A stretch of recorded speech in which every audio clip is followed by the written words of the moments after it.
نبی کریم صلی اللہ علیہ وسلم کا فرمان ہے، کل بنی آدم خطاء وخیر الخطائین التوابون، کہ آدم کی اولاد یہ گناہ گار ہیں اور بہترین گناہ گار وہ ہیں جو اللہ تبارک و تعالیٰ سے توبہ کرنے والے ہیں۔ انسان خطا کا پتلا ہے، انسان سے گناہ ہو جاتے ہیں، لیکن انسان کو اللہ کی رحمت سے مایوس نہیں ہونا چاہیے۔ جب بھی انسان سے گناہ ہو جائے تو اللہ تبارک و تعالیٰ سے توبہ کرے، اللہ معاف کر دیں گے۔ اللہ تبارک و تعالیٰ تو انسان کو ہر وقت معاف کرنے کی، بخشنے کے انتظار میں رہتے ہیں، کب میرا بندہ مجھ سے معافی مانگتا ہے اور میں اس کے گناہوں کو معاف کروں۔ تو اللہ تعالیٰ انسان کی توبہ کے انتظار میں رہتے ہیں۔ جب قیامت کے دن اعمال نامہ تقسیم کیا جائے گا اور جن کو اعمال نامہ دائیں ہاتھ میں ملے گا وہ کہیں گے ہاؤم اقرؤوا کتابیہ، دیکھو میں کامیاب ہو گیا، میرا نام اعمال پڑھو۔ تو ان سے پوچھا جائے گا کہ کامیابی کی وجہ کیا ہے، کیسے کامیاب ہو گئے؟ تو وہ کہیں گے انی ظننت انی ملاق حسابیہ، ہم اللہ کی ملاقات کا یقین رکھتے تھے، اور جو اللہ کی ملاقات کا یقین رکھتا ہے اور جب بھی اس سے کوئی گناہ ہو، نافرمانی ہو، تو وہ فوراً اللہ تبارک و تعالیٰ سے اپنے گناہ کی معافی مانگتا ہے، اور اللہ تبارک و تعالیٰ معافی مانگنے والے کو ضرور معاف کرتے ہیں۔ کفل بنی اسرائیل کا ایک گناہ گار آدمی تھا۔ روزانہ اپنے کمرے میں وہ ایک نئی لڑکی لاتا تھا اور زنا کرتا تھا، بہت گناہ گار تھا، گندا انسان تھا۔ ایک دن وہ اپنے کمرے میں لڑکی لایا، کنڈی لگائی اور مڑ کر لڑکی کی طرف دیکھا تو وہ رو رہی ہے۔ پوچھا کیوں رو رہی ہو؟ میں تمہیں زبردستی تو نہیں لے آیا، سودا کیا ہے 7 دینار میں، اور میں 7 دینار آپ کو دوں گا، آپ میری حاجت پوری کریں گی، تو اس میں رونے کی کیا بات ہے؟ میں زبردستی تو تمہیں نہیں لے آیا۔ تو وہ لڑکی کہنے لگی کفل، میں طوائف نہیں ہوں، میں عزت دار عورت ہوں، لیکن غربت مجھے یہاں تک لے آئی ہے۔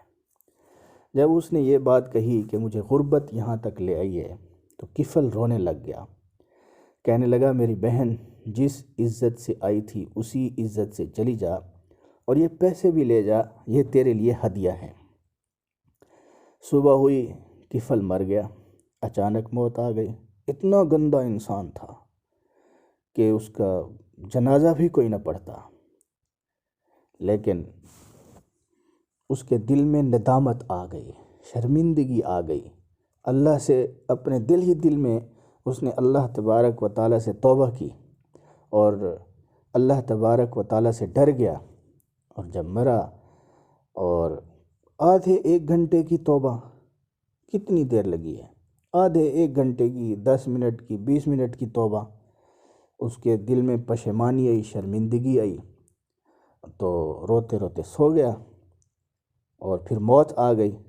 صبح اس کے دروازے پر لکھا ہوا تھا ان اللہ قد غفر کفلا، اللہ تبارک و تعالیٰ نے کفل کو معاف کر دیا۔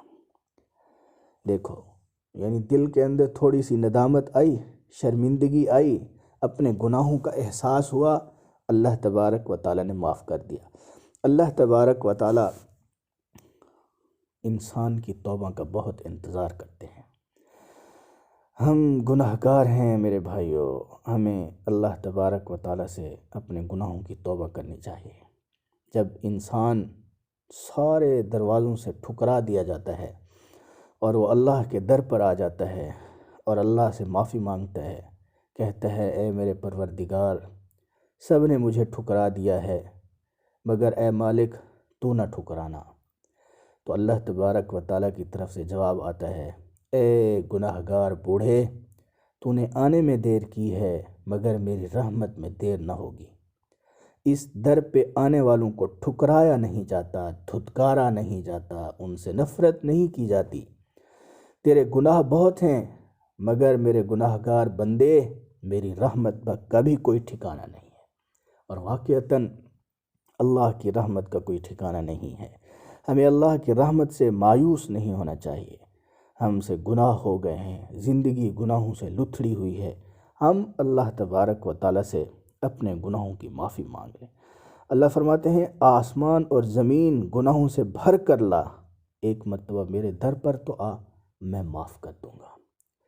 واقعی کسی نے خوب ہی کہا، تو مجھے نوازتا ہے، یہ تیرا کرم ہے میرے مولا، تو مجھے نوازتا ہے، یہ تیرا کرم ہے میرے مولا، ورنہ تیری رحمتوں کے قابل نہ میری بندگی ہے نہ میری زندگی۔ تو ہمیشہ اللہ سے پر امید رہیں، اللہ سے رحمت کی امید رکھیں اور اپنے گناہوں